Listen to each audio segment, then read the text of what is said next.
Indonesia itu memang direkayasa, memang di-engineer oleh kekuatan asing untuk menjadi terpuruk, untuk menjadi bangkrut. Dia adalah agen CIA yang diperintah oleh Claudia Martin untuk pergi ke Indonesia dan menciptakan proyek sangat besar dengan pembiayaan dengan utang. Berikan justification atau pembenaran bahwa proyek itu sangat penting. Kalkulasikan untung yang sebesar-besarnya, bangkrutkan Indonesia setelah semua utang kembali kepada perusahaan-perusahaan Main, Bechtel, Halliburton, Stone and Webster, dan Brown and Root. Rupiah ini akan merosot terus menerus sampai tidak ada batasnya, kecuali kalau ada pimpinan nasional yang sangat kuat mengerti persoalan dan berani membalikkan itu. Nah, sekarang akan saya jelaskan secara padat untuk menjadi bahan diskusi. Pertama-tama, saya ingin mengadakan perbandingan dengan beberapa negara tetangga. Itu pun saya pilih, bukan ASEAN sembarang, saya pilih saja ya.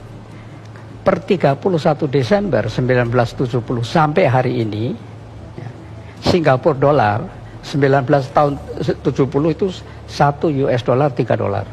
Sekarang 1,3, jadi mengalami apresiasi, mengalami penguatan 57%. Malaysia dari 3 dolar menjadi 3,93, mengalami depresiasi 31%.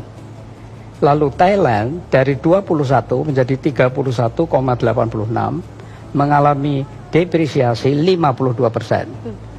Filipina dari 6 peso menjadi 51,9, mengalami depresiasi 756%. Indonesia 363 rupiah per US dollar. Sekarang 14.000, mengalami depresiasi 3.757%.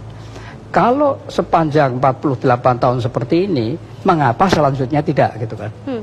Nah, kalau menurut pendapat saya selanjutnya akan demikian terus. Oleh karena apa? Oleh karena masalahnya bukan hanya masalah ekonomi, tadi sudah jelas masalah ekonominya. Tetapi kok masalah ekonomi, soal ekspor segala macam, kok seperti itu bagaimana? Apakah bangsa kita bodoh? Apakah kita tidak mempunyai elit yang bisa berpikir? Ataukah bagaimana sebetulnya? Nah, ini yang sempat saya pelajari, kecuali saya pelajari, saya sangat beruntung bersama-sama dengan yang pernah di pemerintahan. Karena selama saya di pemerintahan, apa yang saya pelajari sebelumnya itu saya hadapi sendiri. Saya hadapi sendiri bahwa Indonesia itu memang direkayasa, memang di-engineer oleh kekuatan asing untuk menjadi terpuruk, untuk menjadi bangkrut. Sekarang saya ingin mengutip beberapa hal yang ditulis oleh bukan orang sembarangan, Dr. Bradley Simpson, Direktur Arsip Nasional Amerika Serikat yang punya akses terhadap dokumen-dokumen otentik asli semua ya. Dia dikutip oleh macam-macam orang. Saya akan menyebut 3 yang semuanya menyebut, yaitu Jeffrey Winters, Bradley Simpson sendiri yang melakukan penelitian, plus wartawan sangat terkenal John Pilger. Sejak tahun 1967, bulan November 1967, diadakan konferensi di Jenewa, diprakarsai dan dibiayai oleh Time Life Corporation. Di sana delegasi Indonesia dipimpin oleh Pak Sultan Hamengkubuwono ke-9 dan Pak Adam Malik. Mereka adalah pimpinan yang tertinggi untuk kalau tidak mereka tidak mau bicara. Tetapi di bawahnya itu kan tim ekonomi, karena yang dibicarakan ekonomi itu lengkap sekali. Wijoyo, Didi Sastro, Muhammad Sabtli, Subroto, Emerson, semuanya lengkap dan sudah menteri semua. Tetapi counterpartnya tidak ada menterinya. Counterpartnya itu Bank Dunia, IMF, Bank Pembangunan Asia, dan pengusaha-pengusaha besar raksasa di bawah pimpinan David Rockefeller. Nah, kemudian sebelum itu nanti saya ulas peran CIA. CIA mempunyai salah satu pemimpin wanita yang namanya, atau eksekutif wanita yang namanya Claudia Martin. Claudia Martin memberi perintah kepada John Perkins, seorang pegawai dari perusahaan swasta di Portland, yang namanya perusahaan itu Main, MIN. Tapi itu cuma kedok. Dia adalah agen CIA yang diperintah oleh Claudia Martin untuk pergi ke Indonesia dan menciptakan proyek sangat besar dengan pembiayaan dengan utang. Berikan justification atau pembenaran bahwa proyek itu sangat penting. kalkulasikan untung yang sebesar-besarnya, bangkrutkan Indonesia setelah semua utang kembali kepada perusahaan-perusahaan Main, Bechtel, Halliburton, Stone and Webster, dan Brown and Root.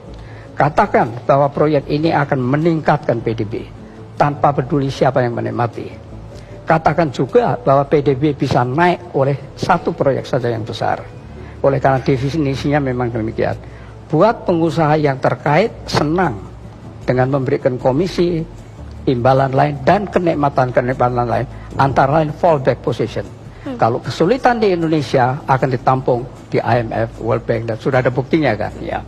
Nah, kalau utang menjadi permanen dengan cari lubang tutup lubang, Indonesia akan menjadi target yang empuk kalau Amerika Serikat membutuhkan favors, termasuk basis-basis militer, suara PBB atau akses pada minyak, dan sumber daya alam lainnya. Yang mengatakan ini semua bukan saya. Yang mengatakan ini John Perkins dalam bukunya The Confessions of an Economic Hitman, ditambah Brad Jensen segala macam. Maka kenyataannya apa? Kenyataannya sejak itu terjadi hal yang sangat aneh. Bagaimana ekonom-ekonom yang begitu hebat bisa melakukan hal-hal seperti ini? Sejak 67, ya, utang itu tidak disebut loan, akan tetapi disebut bantuan, aid. Ya, utang di dalam APBN tidak disebut utang luar negeri, tapi disebut pemasukan pembangunan. Dan itu tertulis. Ya. Selama 32 tahun tertulis seperti itu. Ya. Terus kemudian nanti saya, nah terus dalam konferensi Jenewa November 67 itu sudah semuanya sudah dihabisin. Kita bicara Freeport seolah-olah baru belakangan. Tapi dalam konferensi November 1967 mereka mengatakan dalam 3 hari Indonesia sudah diambil alih oleh 5 kamar industri, jasa, dagang. Tapi yang penting-penting saya kemukakan, ketika itu Freeport sudah mendapat bukit di Papua Barat. Sebuah konsorsium Eropa mendapat nikel di Papua Barat. Alcoa mendapat bagian terbesar dari boksit Indonesia.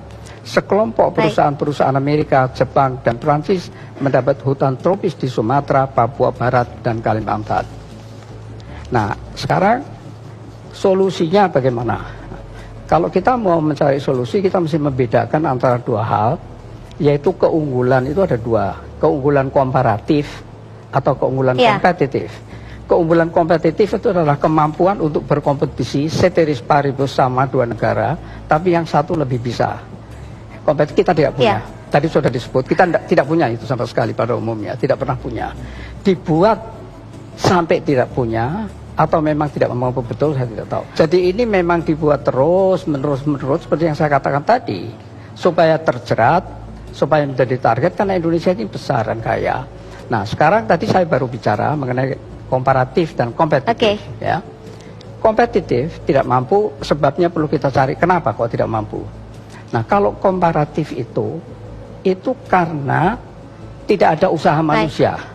Secara natur, secara alamiah Indonesia itu sudah diuntungkan. Jadi secara perbandingan sumber daya alam, dan ini yang aneh, mengapa diberikan kepada asing? 90% tadi seperti yang dikatakan. Jadi solusinya bagaimana? Solusinya nomor 1, mesti berani berbicara dengan negara kreditor, rescheduling atau haircut. Tidak mau perang, tapi bicaranya cukup keras, argumentatif, umumkan di seluruh dunia. Itu 1. Kedua adalah mengenai kontrak dari sumber daya alam mineral yang mahal. Kalau sudah habis, ya habis. Pergilah, kami bisa mengelola sendiri. Kenapa setiap kali habis takut mengambil alih?